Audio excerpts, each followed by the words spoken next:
Les bâtonniers de Carpentras, Avignon et Nîmes ont décidé d'organiser une formation cet après-midi sur le thème « L'avocat et le défi du numérique ».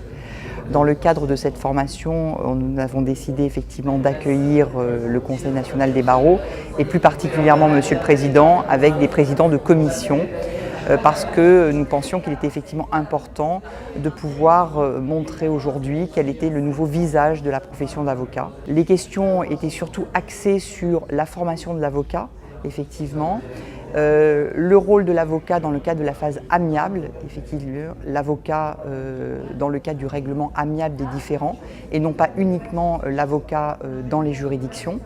Ça, c'est quelque chose effectivement de très important, avec une confiance qui a été donnée notamment par le législateur, puisqu'il y a aujourd'hui des domaines dans lesquels l'avocat a le monopole pour permettre d'éviter au justiciable de saisir la juridiction tout en lui permettant de régler les difficultés qu'il rencontre.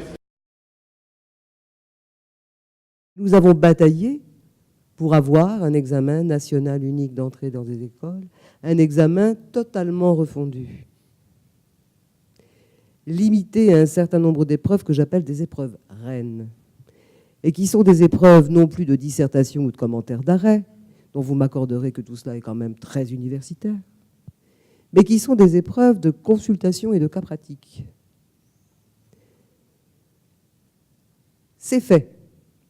Nous aurons cette année, en septembre, le premier jour ouvrable de septembre, le premier examen national unique d'entrée dans les écoles d'avocats. On a essayé de faire un travail, d'accompagner ce travail sur la médiation, en particulier en proposant tout à la fois un travail sur médiation, procédure participative, mais aussi sur accompagnement à la médiation.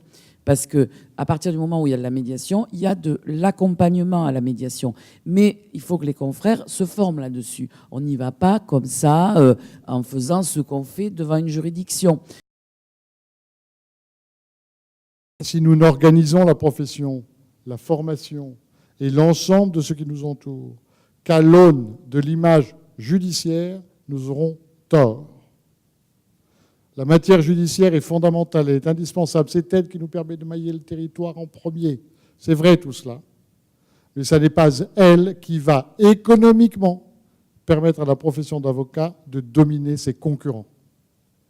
Et pardonnez-moi mes confrères, les concurrents, nous ne pouvons pas pactiser avec eux.